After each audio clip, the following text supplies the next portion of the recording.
உலகின் சக்தி வாய்ந்த வல்லரசாக உருவெடுக்கும் பயணத்தில் தேச பாதுகாப்பை உறுதி செய்யும் இந்தியா. கண்டம் விட்டு கண்டம் பாயும் அக்னி 5 ஏவுகணை இந்தியாவின் பெருமையாக கருதப்படுகிறது. மேலும் தொடர்பான கூடுதல் விவரங்களை எமது செய்தியாளர் கவியரசன் வழங்க இருக்கலாம். கவியரசன், விவரங்கள். வணக்கம் பிரகாஷ்.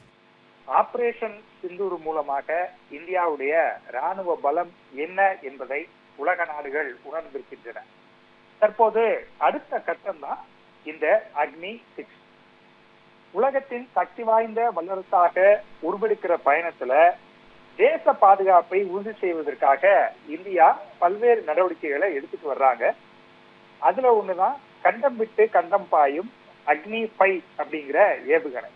இந்த ஏவுகணை இந்தியாவுடைய பெருமையாக கருதப்படுகிறது. அப்படி இதுல என்ன இருக்கு, இது என்ன செய்யும் அப்படின்னு பார்த்தோம்னா, அணு ஆயுதங்களை சுமந்து கொண்டு 7000 கிலோமீட்டர் தாண்டி போய் இதால அட்டாக் பண்ண முடியும். எந்த அளவுக்கு அப்படின்னா, இந்தியாவிலிருந்து அக்னி 5 ஏவுனா சீனாவுடைய தலைநகரம் பீஜிங்க நேரடியா தாக்க முடியும் இந்தியாவில இருந்தே. இதுல இன்னொரு சிறப்பு என்ன அப்படின்னா, ஒன்றுக்கும் மேற்பட்ட அணு ஆயுதங்களை சுமந்துகிட்டு போய் வெவ்வேறு இலக்குகளை ஒரே நேரத்துல தாக்கக்கூடிய திறன் கொண்டது. பாகிஸ்தான்ல இருக்கக்கூடிய பல இடங்களை தாக்குறதுக்கு ஒரே ஒரு அக்னி 5 ஏவுகணையே போதுமானது. இதே போல சீனாவும் டாங்ஃபெங் 4-1 அப்படிங்கிற ஏவுகணைய தயாரிச்சிருக்கிறாங்க. ஆனா அதற்கு சவால் விடக்கூடிய வகையில தான் அக்னி 5 தயாரிக்கப்பட்டிருக்கிறது. இதனுடைய அடுத்த கட்டமாக அக்னி 6 ஏவுகணைய தயாரிக்கிற முயற்சியில இந்தியா ஈடுபட்டிருக்கிறது. இது என்னெல்லாம் செய்யும் அப்படின்னு பார்த்தோம்னா, அது 7000 வரைக்கும் போகும். அப்படின்னா இது 8000 முதல் 12000 கிலோமீட்டர் தூரம் வரைக்கும் பறந்து சென்று இலக்குகளை தாக்கக்கூடியது. ஒரே நேரத்துல 10 அணு ஆயுதங்களை இதுல வச்சு அனுப்ப முடியும். அந்த 10 அணு ஆயுதங்களும் வெவ்வேறு இலக்குகளை தாக்கக்கூடிய திறன் கொண்டது.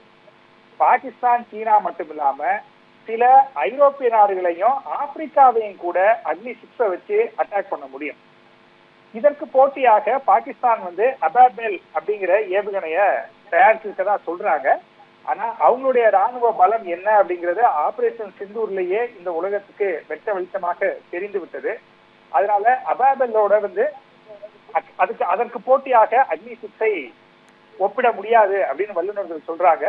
இன்னொரு பக்கம் சீனாவை பொறுத்த வரைக்கும் இந்தியா இந்த அளவு ஒரு வலிமை மிக்க ராணுவமாக மாறிட்டு வரக்கூடிய நிலைமையில நம்மளுடைய ஏவுகணைகளை சமாளிக்கிறதுக்காக அவங்க புதிதாக ஏவுகணைகளை தயாரிக்க வேண்டிய திட்டத்துக்கு கட்டாயத்துக்கு ஆளாயிருக்கிறாங்க. அக்னி 6 பொறுத்த வரைக்கும் பல கட்ட சோதனைகளுக்கு பிறகுதான் அது வரும். இந்தியாவை பொறுத்த வரைக்கும் மிக முக்கியமான விஷயம் ஒன்று இருக்கிறது. ஆபரேஷன் சிந்தூரின் போது அதை எல்லாரும் குறிப்பிட்டு காட்டினாங்க. இந்தியா எப்பவுமே அணு ஆயுதங்களை ஒரு நாட்டுக்கு எதிராக முதலில் பயன்படுத்தாது. ஆனா அதே சமயம் எதிரி நாடுகள் அணு ஆயுதங்களை கையில எடுக்கும் போது இந்தியாவுக்கு வேற வழி இல்ல, நம்மளும் அணு ஆயுதங்களை எடுத்துதான் ஆகணும்.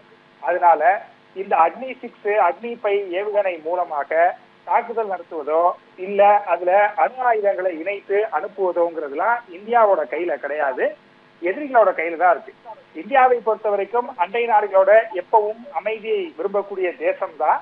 அதனால நம்மளுடைய தற்காப்புக்காக தான் இதை நம்ம தயாரித்து வச்சிருக்கோமே தவிர யாரையும் தாக்குவதற்காக இல்லை அப்படின்னு மத்திய அரசு தரப்புல சொல்லப்பட்டிருக்கிறது.